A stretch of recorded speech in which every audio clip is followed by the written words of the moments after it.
Hello students, आज हम लोग पढ़ने वाले हैं पी ब्लॉक और पी ब्लॉक के सबसे पहले टॉपिक के बारे में बात करने वाले हैं जिसका नाम है बैक बॉन्डिंग।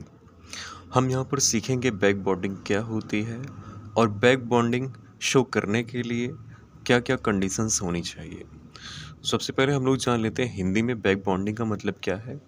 हिंदी में इसको बैक बॉन्डिंग को कहते हैं पश्चबंध। पश्चबंध का मतलब जब कोई एटम पीछे से किसी सेंट्रल एटम को क्या दे रहा हो, अपना लोन पेयर दे रहा हो, है ना, उसे हम क्या बोलेंगे, पश्चबंध बोलेंगे।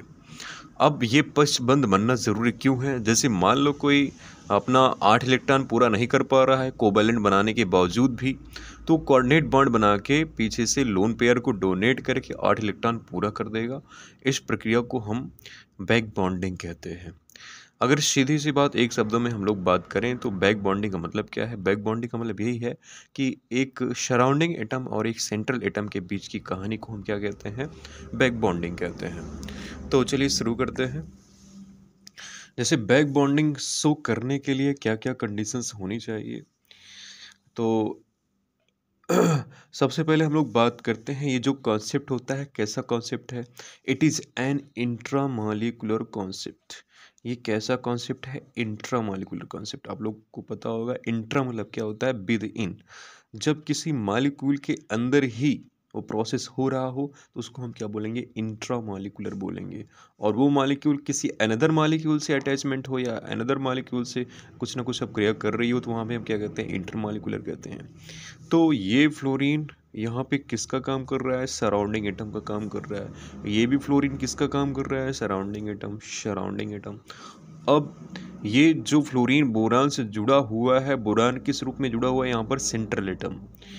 तो सेंट्रल एटम और सराउंडिंग एटम के बीच की कहानी को हम क्या कहते हैं? बैक बॉन्डिंग कहते हैं।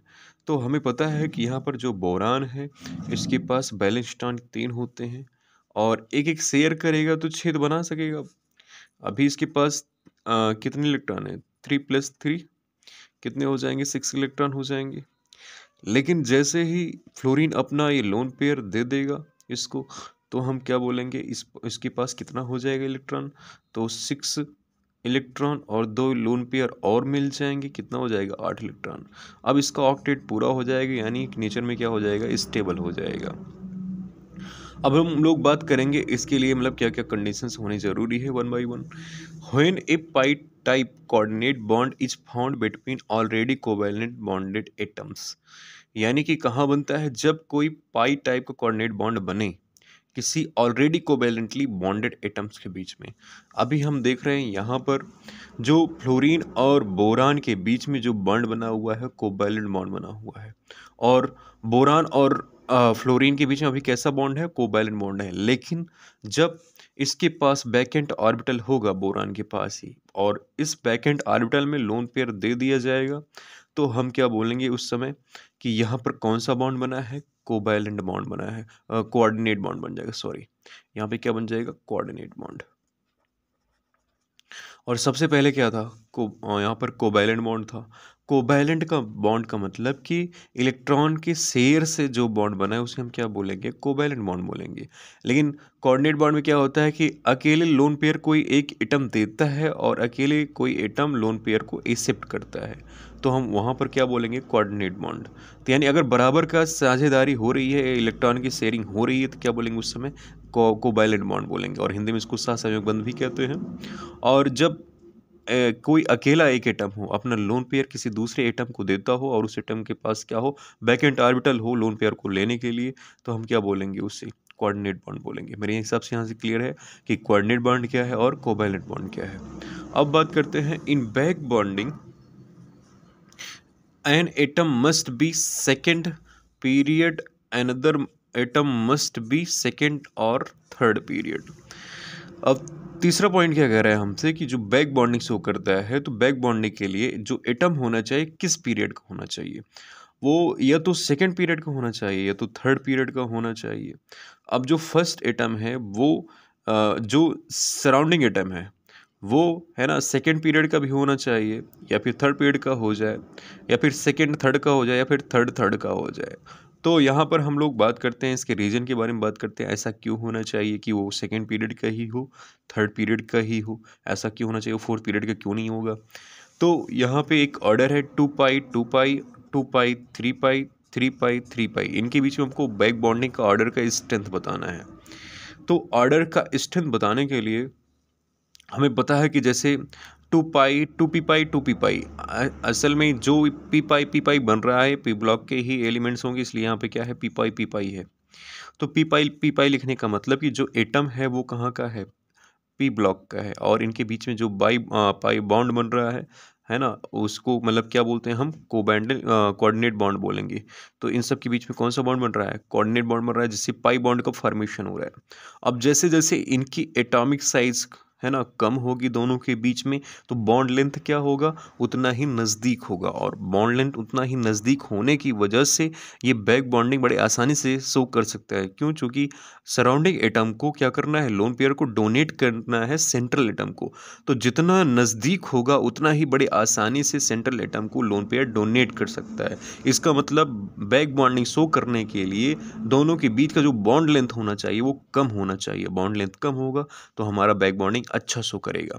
इसीलिए यहाँ पर जो ऑर्डर होगा वो 2 पी पाई का ज़्यादा होगा, फिर 2 पी पाई 3 पी पाई से, और फिर 3 पी पाई फिर 3 पी पाई हो जाएगा। तो मेरे हिसाब से क्लियर है कि यहाँ पर जो मतलब कि एटम लिए लिए गए हैं वो 2 या फिर थर्ड पीरियड के ही क्यों क्यों लिए गए हैं, क्योंकि यहाँ पर इनकी जो एटॉमिक साइज होने चाहिए है ना वो छोटे होने चाहिए, जिससे कि उनके बीच में जो बनने वाला बंध हो, बॉन्ड लेंथ हो, वो क्या हो, बहुत छोटा हो, ताकि आसानी से बैक बॉन्डिंग हो जाए। फिर हम अगले पॉइंट की बात करते हैं। अगला पॉइंट क्या कह रहा है यहाँ पर, इन बैक बॉन्डिंग यानी कि baby one atom should have complete octet along with lone pair, other should have बैकेंट orbital. कह रहा है कि एक एटम उसमें से क्या होना चाहिए, उसके पास कंप्लीट ऑक्टेट पूरा होना चाहिए, यानी कि उसका ऑक्टेट कंप्लीट होना चाहिए विथ लोन पेयर। उसका ऑक्टेट तो पूरा ही पूरा हो, लेकिन उसके साथ साथ लोन पेयर हो। लोन पेयर होगा तभी तो सेंट्रोमेटल को दे पाएगा और जिससे पाई बॉन्ड बनेगा। अदर शुड हैव बैकेंट ऑर्बिटल, और दूसरे के पास क्या होना चाहिए, बैकेंट ऑर्बिटल होना चाहिए, यानी कि एम्प्टी स्पेस होना चाहिए, ताकि उस बैकेंट ऑर्बिटल में ये सराउंडिंग एटम उसको लोन पेयर दे सके। जैसे हम लोग बात करते हैं यहाँ पर जो लिया गया है, कौन कौन से एटम लिए गए हैं, बोरान लिया गया है, और क्या लिया गया, फ्लोरीन लिया गया है। तो हम लोग बात करते हैं यहाँ पर जो बोरान लिया गया है, इसके पास क्या है, बैकेंट ऑर्बिटल है। यहाँ पर बैकेंट ऑर्बिटल होगा। जैसे आप कॉन्फ़िगरेशन करोगे, बोरान का कितना है, एटॉमिक नंबर 5 है, तो 1s2 2s2 और 2p1। अभी आपको दिखाई पड़ रहा है 2p में कितने इलेक्ट्रॉन भरे हुए हैं, 1। तो अभी कितने भरे जा सकते हैं, 6। क्या इसके पास बैकेंट ऑर्बिटल खाली है क्या, बिल्कुल हाँ। यानी कि अभी इसमें कितने इलेक्ट्रॉन भरे जा सकते हैं, 5 भरे जा सकते हैं, यानी इसमें स्पेस खाली है। यानी कि जो सेंट्रल एटम है इसके पास क्या है, बैकेंट ऑर्बिटल है। लेकिन अगर यहाँ पे हम फ्लोरीन की बात करते हैं, तो फ्लोरीन के पास टोटल जो बैलेंस इलेक्ट्रॉन होते हैं कितने होते हैं, 7। कितने होते हैं, 7। यहाँ पे कितने होते हैं बैलेंस इलेक्ट्रॉन, 7 होते हैं। 3 3 और इधर कितना हो गया, 7 हो गया। तो बॉन्ड बनाने के बाद जितने भी इलेक्ट्रॉन बच जाते हैं वो किसका काम करते हैं, लोन पेयर का काम करते हैं। तो इसका तो मतलब कि जब एक बोरान का इलेक्ट्रॉन ले लेगा, एक बोरान का इलेक्ट्रॉन जब ले लेगा तो इसका तो ऑक्टेट पूरा हो जाएगा, क्योंकि पहले से कितना है, अभी ये 7 इलेक्ट्रॉन है। एक इलेक्ट्रॉन लेने के बाद क्या हो जाएगा, इसका बैलेंस ही पूरी हो जाएगी, यानी एक के साथ शेयर कर लेगा ये, और बचे हुए जो भी इलेक्ट्रॉन होंगे किसका काम करेंगे, वो लोन पेयर का काम करेंगे। यानी इसका ऑक्टेट तो पूरा है, और साथ ही साथ है ना इसके पास लोन पेयर भी होना चाहिए। तो एक जो सेंट्रल एटम हो, सेंट्रल एटम के पास क्या होना चाहिए, बैकेंट ऑर्बिटल होना चाहिए, और जो सराउंडिंग एटम हो उसके पास क्या होना चाहिए, लोन पेयर होने के साथ साथ उसका ऑक्टेट भी कंप्लीट होना चाहिए, तभी वो अच्छे से बैक बॉन्डिंग शो कर सकता है। मेरे हिसाब से यहाँ से क्लियर होगा। अब हम लोग बात करते हैं due to back bonding hybridisation में और मे नॉट चेंज। आप लोगों को दिखाई पड़ रहा होगा कि पहले जो बॉन्ड था बी और एफ के बीच में, वो कैसा बॉन्ड था, कोवैलेंट बॉन्ड था, जो कि इलेक्ट्रॉन के शेयर करने से बना था दोनों के बीच में बॉन्ड। लेकिन इसके पास जो वैकेंट ऑर्बिटल था और इसके पास जो लोन पेयर था, डोनेट करने के बाद इन दोनों के बीच में जो बॉन्ड बन रहा था वो कैसा बॉन्ड बन रहा था? पाई बॉन्ड बन रहा था। तो पहले जो यहाँ पर हाइब्रिडाइजेशन है तो वहाँ पर कैसा था? 1 2 3, और 3 जब बॉन्ड बनते हैं CO बॉन्ड, तो कौन सा हाइब्रिडेशन होता है? sp2। 3 सिग्मा बॉन्ड पे कौन सा? sp2। लेकिन यहाँ पर एक बॉन्ड और बढ़ जाएगा, जिससे क्या हो जाएगा? इसका हाइब्रिडेशन चेंज हो जाएगा, और इस बार क्या हो जाएगा? चेंज होने के बाद sp3 हो जाएगा। तो आप लोग देख रहे हैं कि यहाँ पर बैक बॉन्डिंग के होने से हाइब्रिडेशन चेंज हो सकता है, चेंज हो भी सकता है और चेंज नहीं भी हो सकता है। इसको हमें ध्यान में रखना है। तो मेरे हिसाब से सारे पॉइंट्स क्लियर हैं, इनको मैं फिर से 1 बाय 1 देख ले रहा हूँ। सबसे पहले क्या? It is a intramolecular concept, यानी कि ये किसी मॉलिक्यूल के अंदर ही लगने वाला कॉन्सेप्ट है। फिर आता है when pi coordinate bond is found between already covalent bonded atoms. ये वहीं पर बनेगा जहाँ पर कोवैलेंट बॉन्ड पहले से बना हो और दोबारा क्या बने? वहाँ पर पाई बॉन्ड का फॉर्मेशन हो, यानी कोऑर्डिनेट बॉन्ड बने। फिर थर्ड पॉइंट क्या है कि in back bonding an atom must be second period, another must कहाँ का होना चाहिए? वो हमें सेकेंड पीरियड का होना चाहिए या फिर थर्ड पीरियड का होना चाहिए। हमने रीजन देखा कि यहाँ पे पाई बॉन्ड का जो फॉर्मेशन हो रहा है कौन मजबूत होगा, किसमें स्ट्रेंथ ज़्यादा होगी और किसमें स्ट्रेंथ कम होगी। फिर क्या कह रहा है कि in back bonding one atom should have complete octet and with lone pair other should have vacant orbital. एक एटम जो होना चाहिए वो कंप्लीट ऑक्टेट पूरा होना चाहिए उसके पास, और लोन पेयर होना चाहिए, विद लोन पेयर होना चाहिए, और जो अदर एटम होना चाहिए उसके पास क्या होना चाहिए? वैकेंट ऑर्बिटल होना चाहिए। यानी कि एक अगर रुपया दे रहा है तो एक भिखारी होना चाहिए मांगने के लिए, यानी कि उसके पास खाली होना चाहिए जगह। फिर क्या है? Due to back bonding hybridization may और may not be change. Hybridization मतलब कि क्या होता है? संकरण होता है। तो संकरण या हाइब्रिडेशन क्या होता है? चेंज हो सकता है और चेंज नहीं भी हो सकता है, इसको हमें ध्यान में रखना है। अब हम कुछ क्वेश्चंस देखेंगे इसके बीच में, यानी कि बैक बॉन्डिंग से रिलेटेड क्वेश्चन कैसे कैसे बन सकते हैं। 1 बाय 1 हम एक क्वेश्चन की बात करेंगे। जैसे हम लोग सबसे पहले क्वेश्चंस लेके आ रहे हैं, हम लोग देख रहे हैं एक क्वेश्चन क्या कह रहा है कि लुईस एसिड कैरेक्टर हमको बताना है। लुईस एसिड कैरेक्टर किस में ज़्यादा होगा, किस में कम होगा। तो सबसे पहले हम लोग समझ लेते हैं लुईस एसिड और लुईस बेस का क्या कॉन्सेप्ट है। यहाँ पर लुईस एसिड और लुईस बेस, इसको आप याद रख सकते हो। लाल डिब्बी, लाल डिब्बी, यहाँ पे एल का मतलब क्या? लोन पेयर, और लोन पेयर जो एक्सेप्ट करता है, जो एक्सेप्ट करता है वो क्या कहलाता है? एसिड कहलाता है। और यहाँ पे जो लोन पेयर डोनेट करता है वो क्या कहलाता है? बेस कहलाता है। यानी जो लोन पेयर एक्सेप्ट करेगा वो एसिड कहलाएगा, और लोन पेयर जो डोनेट करता है वो क्या होता है? बेस कहलाता है। लेकिन यहाँ पे हमसे पूछा क्या है? लुईस एसिड कैरेक्टर पूछा है। यहाँ पे सबसे अच्छा लुईस एसिड कौन सा होगा? तो लुईस एसिड होने के लिए क्या होना चाहिए? उसकी कंडीशंस, लुईस एसिड होने के लिए उसके पास वैकेंट ऑर्बिटल होना चाहिए ताकि वो क्या कर सके? लोन पेयर को एक्सेप्ट कर सके। अगर लोन पेयर एक्सेप्ट एसिड कहलाता है तो उसके पास वैकेंट ऑर्बिटल होना चाहिए, और वैकेंट ऑर्बिटल होगा तभी वो क्या कर सकेगा? अपने तरफ उसको एक्सेप्ट कर सकेगा। इसका मतलब कि अगर उसके पास वैकेंट ऑर्बिटल होगा तो अच्छे से एक एसिडिक स्ट्रेंथ शो कर सकता है, यानी कि लुईस एसिड कैरेक्टर शो करेगा। यानी कि अगर इसके पास वैकेंट ऑर्बिटल है तो इसका मतलब बैक बॉन्डिंग कम शो करेगा, और बैक बॉन्डिंग कम शो करेगा यानी कि पाई बॉन्ड जो बनेगा वो बहुत ही कमज़ोर बनेगा। तो हम लोग देखते हैं जैसे जो बोरान है और फ्लोरीन है, ये जो पीरियड के हैं किसके हैं? 2 और 2। ये किसके हैं? 2 और 3 के बीच में बन रहा है। ये जो बन रहा है 2 और 4 के बीच में बन रहा है। ये जो बन रहा है 2 और 5 के बीच में बन रहा है। तो हम लोग देख रहे हैं कि सेल नंबर क्या हो रहा है? धीरे धीरे जो शेल नंबर है वो क्या हो रहा है? धीरे धीरे इंक्रीज हो रहा है, और शेल नंबर के इंक्रीज होने से, है ना, पाई बॉन्ड का जो स्ट्रेंथ होगा, pi bond strength, pi bond strength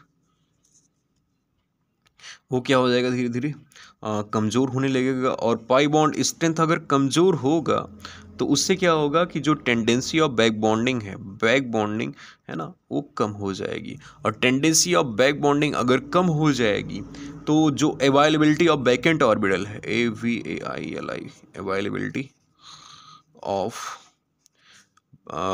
vacant orbital, vacant orbital वो क्या हो जाएगा?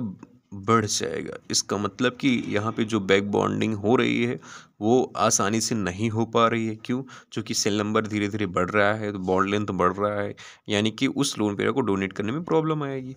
तो अगर अवेलेबिलिटी ऑफ बैकेंट ऑर्बिटल बढ़ रहा है तो इसका मतलब इसके पास क्या है, बैकेंट ऑर्बिटल है, और बैकेंट ऑर्बिटल है तो ये क्या कर सकता है, लोन पेयर को एक्सेप्ट कर सकता है, यानी कि लुईस एसिड कैरेक्टर क्या हो जाएगा, ज़्यादा हो जाएगा।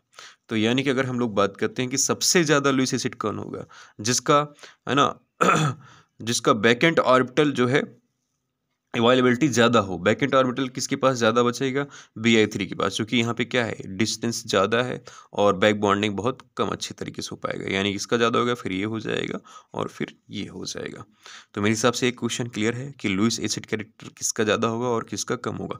कुल मिला के आप ध्यान में रखेंगे, अगर डिस्टेंस दोनों के बीच में बढ़ रही है तो लोन पेयर डोनेट करने में प्रॉब्लम होगी, और लोन पेयर डोनेट करने में प्रॉब्लम होगी, यानी कि बीबी अच्छे से नहीं बन पाएगा और वो बैकेंट ऑर्बिटल वहाँ पर बचा रह जाएगा, और बैकेंट ऑर्बिटल बचा रह जाएगा तो बैकेंट ऑर्बिटल में जो भी लोन पेयर आएगा वो किसकी तरह काम करेगा, लुईस एसिड की तरह काम करेगा। फिर हम एक नेक्स्ट क्वेश्चन की बात कर रहे हैं, क्वेश्चन नंबर सेकंड्स। यहाँ पर भी हमको क्या करना है, लुईस एसिड का ही कैरेक्टर बताना है। तो वही कहानी है कि यहाँ पर आपको दिखाई पड़ रहा है BeF2, BeCl2, BeBr2 और BeI2। इनके बीच में धीरे धीरे क्या हो रहा है, डिस्टेंस बढ़ रहा है, और डिस्टेंस की बढ़ने की वजह से क्या हो जाएगा, बैक बॉन्डिंग कम अच्छे से शो कर पाएगा, जिसके कारण जो बैकेंट ऑर्बिटल है वो खाली रह जाएगा, और बैकेंट ऑर्बिटल की अवेलेबिलिटी होने के कारण वो एक अच्छा लुईस एसिड होगा। तो यानी कि सबसे अच्छा लुईस एसिड कौन सा हो जाएगा, BeI2, फिर क्या हो जाएगा, BeBr2, फिर क्या हो जाएगा, BeCl2। तो मेरे हिसाब से ये वाला क्वेश्चन क्लियर है। एक नेक्स्ट क्वेश्चन की हम लोग और बात करते हैं। जैसे यहाँ पे एक क्वेश्चन है और काफ़ी अच्छा क्वेश्चन है, इस पर काफ़ी क्वेश्चंस, है ना, कम्पिटिटिव एग्जाम में भी पूछा जाता है क्वेश्चंस, जिसपे हम लोग आज डिस्कस कर लेते हैं। कह रहा है कि shape of trimethylamine NCH3, shape of trimethylamine is pyramidal, कैसा है, पिरामिडल है, while the shape of trisilylamine NSIH3 is trigonal planar, explain why. Trimethylamine, यहाँ पे मिथाइल ग्रुप कितना है, 3 है। N मतलब क्या, अमाइन ग्रुप है, यानी अमोनिया था पहले, NH3 होना चाहिए था, NH3 H के स्थान पे क्या आ गया, CH3 आ गया, तो क्या बोलेंगे, ट्राई मिथाइल अमाइन बोलेंगे। और यहाँ पे मिथाइल के स्थान पे क्या गया, सिल्का आ गया है, SI आ चुका है, और कार्बन के स्थान पे तो क्या हो जाएगा, ट्राइसिलाइल, क्या हो जाएगा, ट्राइसिलाइल अमाइन हो जाएगा। तो कह रहा है कि जो ट्राई मिथाइल अमाइन है उसका स्ट्रक्चर कैसा है, पिरामिडल है, जबकि जो ट्राइसिलाइल अमाइन है उसका स्ट्रक्चर कैसा है, ट्राइगोनल प्लेनर है। तो हम लोग ऐसे बात करते हैं, ऐसा क्यों, जबकि एक ही ग्रुप के हैं दोनों। तो इनका पहले स्ट्रक्चर बना लेते हैं हम लोग। तो बीच में क्या है, नाइट्रोजन है, और यहाँ पर भी बीच में क्या है, नाइट्रोजन है। ये नाइट्रोजन कितने CH3 से घिरा हुआ है, 3, इसलिए हम क्या बोल रहे हैं, इसको ट्राई मिथाइल बोल रहे हैं। कितने CH3 से घिरा हुआ है, 3। और हमको पता है कि नाइट्रोजन के पास क्या है, लोन पेयर है, इसके पास क्या है, लोन पेयर है। यहाँ पर भी क्या होगा, नाइट्रोजन के पास लोन पेयर होगा, लेकिन इस नाइट्रोजन से कितने SiH3 घिरे हुए हैं, 3। यहाँ पर भी कितने घिरे हुए हैं, SiH3 3 घिरे हुए हैं, और यहाँ पर भी SiH3 हो जाएगा।